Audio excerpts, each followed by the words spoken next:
Hey there, this is the Penny on Your Thoughts podcast, and I am your host, Penny Chason. I'm a board-certified hypnotist, intuitive, and experiencer.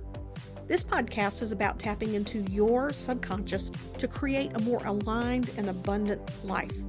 By leveraging our subconscious, we can master our thoughts, frequency, and vibration. Fusing the conscious, subconscious, and our consciousness is the science of expansion and soul satisfaction. Each week, I'll share in-depth interviews or solo episodes. This podcast was created to share how you have the power to create infinite potential within you. It's my intention that you find this podcast empowering, inspiring, and full of possibility. Now grab your favorite beverage and let's go. Hey, everybody, Penny here. And today at first may seem like a little bit of a touchy subject, but I'm going to smooth it all out for you because you have your entire life ahead of you. No matter where you are, if you're 20, 30, 40, 50, 60, you still have the rest of your life ahead of you. And there is so much that we can do each and every single day to elevate our lives. And to say that we're going to elevate our lives doesn't mean that we're stuck, that we're struggling, though at moments we might feel that way. But there's always room for us to deepen our connection to ourselves, to deepen our connection to others, to have a greater level of understanding and self-acceptance with ourselves. Because at the end of the day, wherever you are in life, it's impossible to completely undo the impact of everything that we've experienced in our life. And not that our experiences necessarily, in some cases, hold us back or make our lives less than. But I'm speaking right now in the context of a spiritual perspective, but we're going to get right into who we are each and every day in just a moment. I promise. Just hang with me here. From a spiritual perspective, there's always room for greater expansion. And that doesn't mean that where we are right now is not good enough. It just means there's more. And I think sometimes that we give wanting more a bad name. And typically people think about wanting more in terms of money, material things, finances, that we may have heard from other people in life. Why can't you just be happy where you are? I believe it was September last year, I had Susie Lula on the podcast. She is a spiritual counselor. She said on the podcast something that got some really interesting comments on social media because I shared the clip on social media.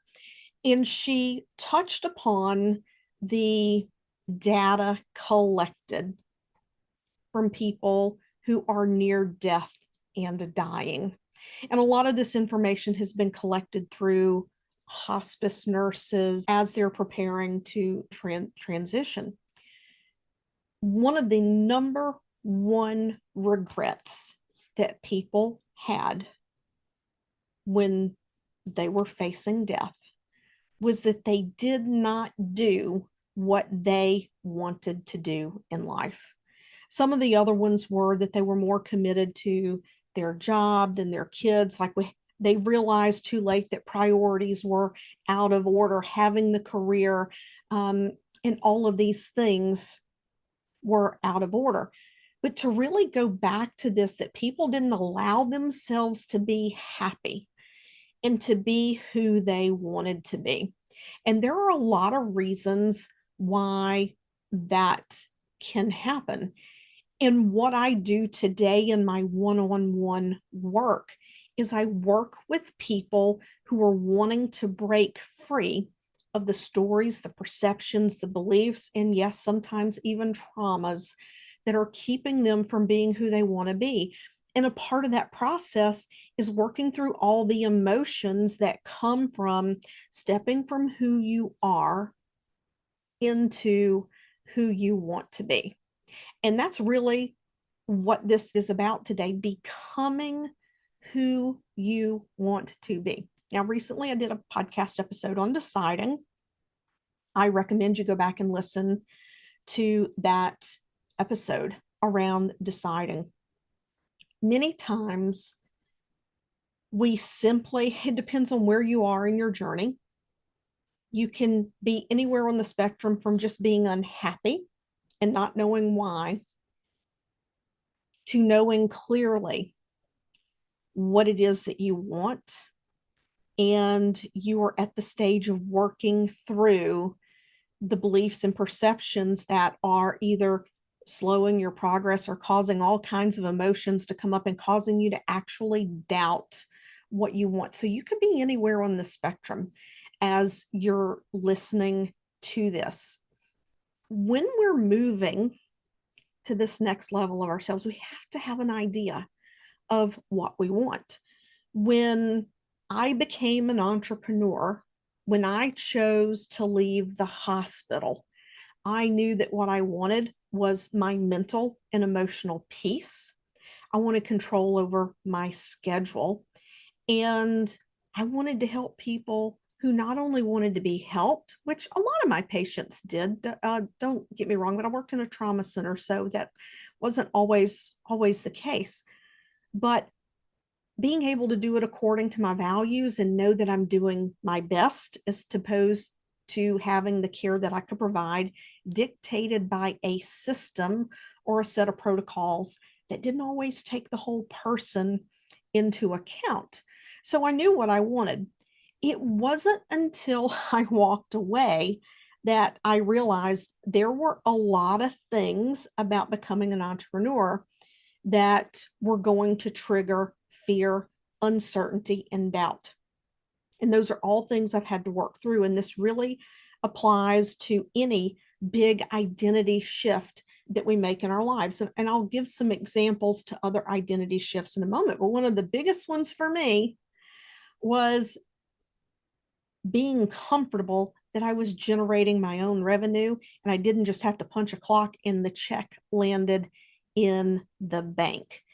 And having that trust in myself to create that. So I've done a lot of self-hypnosis for myself. I've done a lot of mindset work. I stayed in coaching for a while and learned to be self-reflective, to look for those blind spots so that I could be comfortable trusting in my abilities to not only generate revenue, but to trust that I'm going to be able to help people at the level that I would continue to get clients. Because think about it, for 48 years of my life, I had been somebody else. I had been a child who grew up in a home that it was go to college, get a good job, make good money. And then at the age of 15, I got my first job working for someone else. So for 33 years, I drew a check.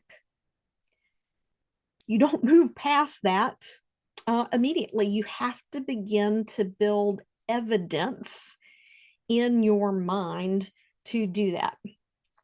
And this is why shifting identities can be so uncomfortable. As we dive a little bit more into this, I want to share something with you. Wherever you are in life right now, and wherever it is that you want to be, this is going to be a simple sentence, but it's going to be deep. And it may trigger some of you because you're immediately going to say, that's not true because, or that doesn't work for me because. That is the only thing between you and what you want. The only real thing between you and what you want is an illusion. It's an illusion. Think about a movie that plays on the screen. Everything that we believe about who we are in terms of the world, not the soulful aspect, but who we are in this reality. Everything that we believe about that, all of our perceptions around how other people see us, how accepted we are, whether what we're doing is right, wrong, if it's good enough, if it's not good enough, if it's the right thing. All of these things are an illusion. And this illusion creates the fears. This illusion creates the doubts. This illusion creates the guilt for wanting what you want. You have the ability, and I'm going to use the word power. You have the power to shift all of this. For some of us, it can shift very quickly. For some of us, it takes a little more time. Some things may shift quickly, some things may shift slowly. And then we're comparing one shift against the other. And then what does that do? It creates questions, it creates doubt. When we look at what we want, the first thing that I like to look at, when we can't get clear on what we want, when we can't get clear, then most likely this idea or notion of what we want our life to look like is so far outside of our comfort zone that we have filters of stories, beliefs, experiences, imprints, things that were given to us that we can't even get a clear picture because it's so far-fetched. Our mind can't even wrap our mind around it. So let me share with you an example. I was in a coaching program for a few years. And part of that coaching program, there was a question in some of the deep introspective work that said, if you already had $5 million in your bank account, what would your life look like? What would your life look like? And what would you be doing? Well, it was easy for me. I know what I would be doing. I'd be doing what I'm doing right now. I am living my dharma. I'm living my purpose, helping people see that there is more to life, there is more for them, and that there is a level of authenticity that is far greater than anything we've been told we are capable of by our parents and society, that our life doesn't have to look like that. But when it came to what would my life look like if I already had that $5 million, for the first 2 years, I had no clue. I would sit and I would stare at that question and I would put very vague, general things because I couldn't figure it out. And then finally, one day it hit me. And the reason why I couldn't figure it out is because I didn't believe that it was even in my realm of possibility. It was so far outside my comfort zone. I didn't believe it was in my realm of possibility. There's another reason that we can be unclear or lack clarity around what we really want. And that is when we have lived our lives people pleasing or making choices to gain acceptance or validation so much that we've completely lost touch with who we are. And that's okay. A lot of people do it. I would say probably 25% of my one-on-one clients, when they show up and we start working together, they know they want to be more confident. They know they want a relationship to be better, but they will often say, I don't even know who I am, because they have sacrificed so much of what they want, or they never allowed themselves to entertain what they actually want, because there was a part of the mind that felt compelled to people please, to seek that external validation and acceptance, to fill some need that either was not met or it was perceived to not be met in the past. And this is what I love about hypnosis work in dealing with the subconscious, because we could sit here and talk about people pleasing all day long. We could say, oh, your problem's people pleasing. People pleasing is not a problem. Seeking external validation is not a problem. Seeking acceptance is not a problem. That's a symptom. And when we can target that symptom, We can identify the underlying belief or perception that is driving it. And I can tell you, for many, many people, even people who've had trauma, the seeds of these thoughts and perceptions began before the trauma. And many times, not always, many times they're based in misperception. So when you begin to give yourself permission to be who you want to be, and you decide to go against the norm or what people have come to expect as your normal, it can kick up a bit of dust. It can become uncomfortable. It can even become scary. Now, I told you everything between you and everything you want is an illusion. Fear is an illusion unless you are literally being chased by a lion. Fear is an illusion. Fear is created based on thought and perception. And you might say, but wait a minute, Penny, when I was a kid, this thing happened. Sure. In the moment when you hit the curb and you were going head first over the handlebars of your bike, in that moment, fear was a rational and appropriate response. But as soon as you realized you were okay, fear should have been gone. Fear should have been gone.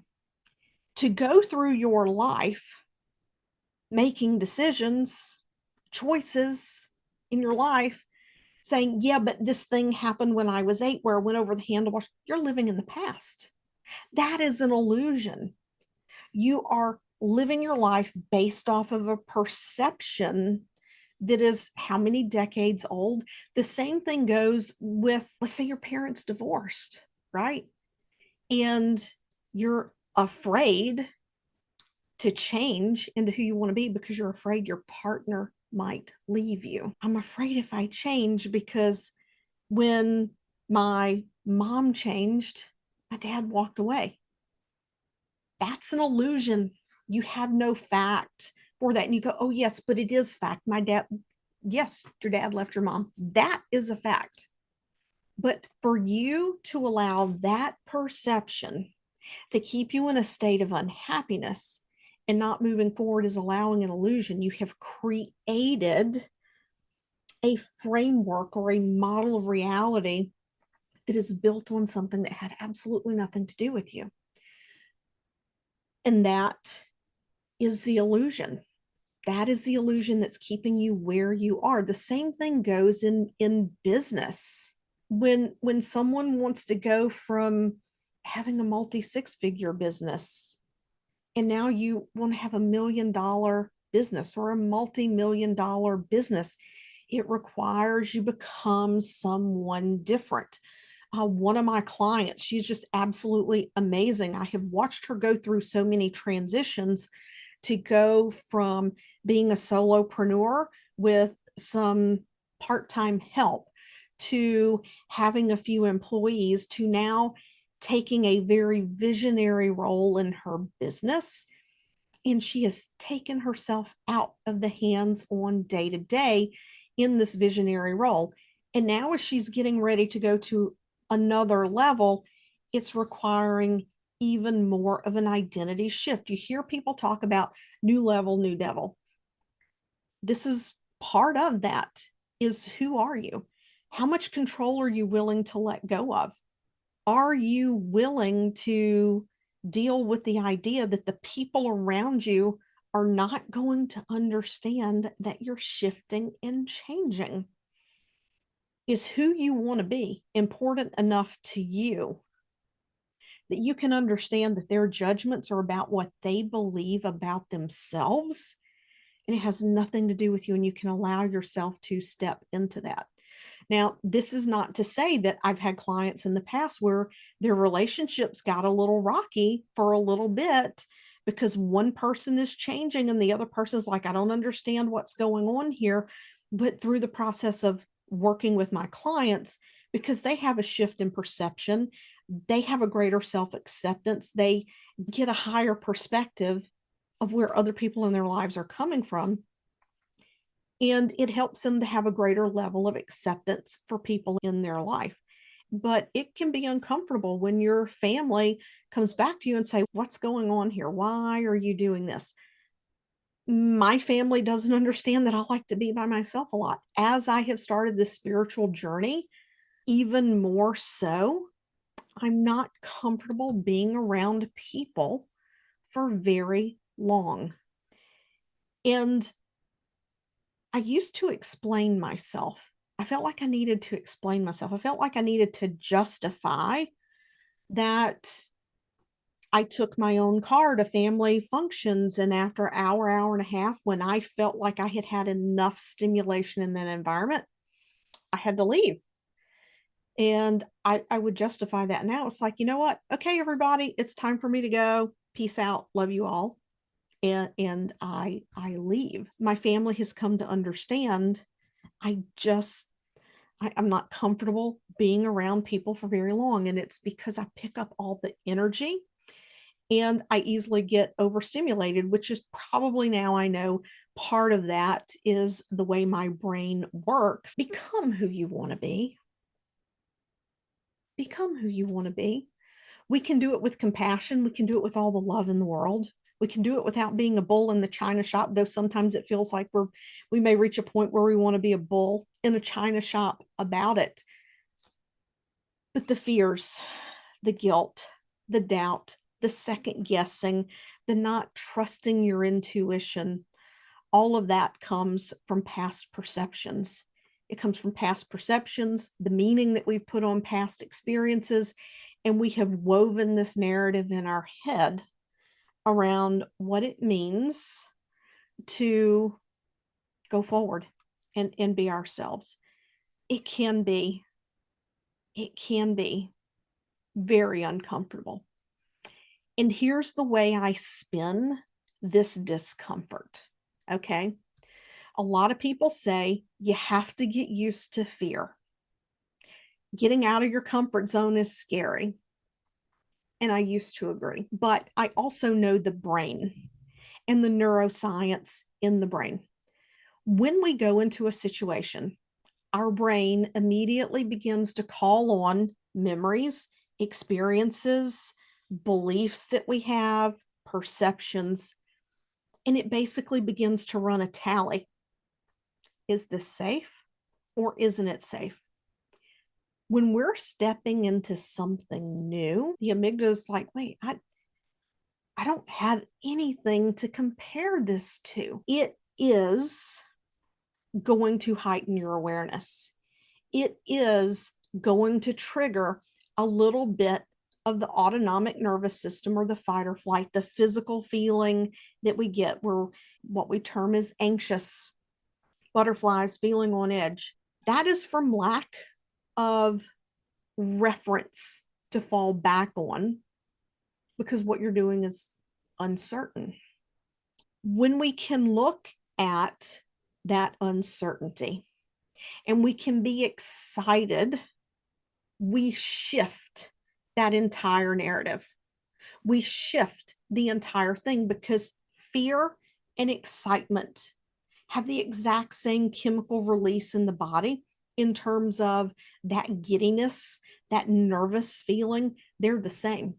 What makes it scary versus exciting as hell is the story we're telling ourselves. It's the story that we tell, because every thought, every word we speak to ourselves in our own head and out loud, it triggers an emotion, because we're putting conscious meaning on something. The meaning that we put on something can shift the entire emotion. When it is uncertainty, you are living in your playground of possibility, because there's not limitless possibilities in your comfort zone. If you're in your comfort zone, you're doing the same old thing you've always done, and you will not get to where you want to go doing the same old thing you've always done. It requires getting out of that comfort zone. And that is where everything is possible. And your energy, your frequency, your vibration impact that. And excitement is a vibration that's right up there with love and joy. It's going to help you to more easily co-create the life that you want. When you are in that excitement, when you embrace the idea that being outside of your comfort zone means you are in this playground of possibility. And if those fears, questions, doubts come up, you recognize those things are an illusion. They are an illusion created by our mind. People talk about getting out of the matrix. The matrix is our ego. Our ego and everything that we buy into that goes beyond the pure beingness of our soul and love and compassion is the matrix. Okay?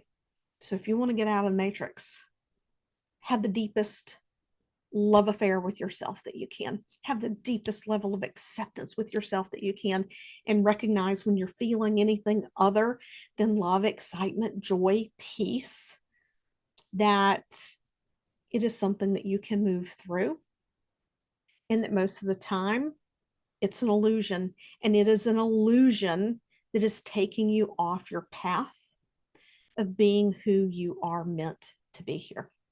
I hope you enjoyed this conversation and this episode. And if you are as passionate as I am about helping people to see the potential for more in their life, or maybe you're wanting to dive into the potential for more in your life and you don't know where to start, my July hypnosis certification training is coming up soon. I have started admitting people to the self-study. There is still more than enough time. There's only about 25 hours of self-study to complete before you enter the live training. I've had people come through this training for their own personal development. Some add this to their counseling or therapy practices, and other people go out, add it to their coaching, or do a little side hustle action. If you're impassioned about understanding how the mind works, how to peel back these layers, and to know where your beliefs, habits, and behaviors are coming from so that you can master control of your subconscious mind, which we do have in our power. We can master our thoughts, which allows us to master our emotions. Then I want you to join me. If you want in, you need to act now. I'll see you next week. Bye. I really appreciated having you join me today for this episode of Penny on Your Thoughts. I would really appreciate it if you would take a moment and head over to your favorite podcast platform and leave a positive review about the podcast. It helps me to reach more people, to help them to enlighten, elevate, and expand their lives. Be sure to subscribe to the show if you haven't already, and I look forward to seeing you back here again next week.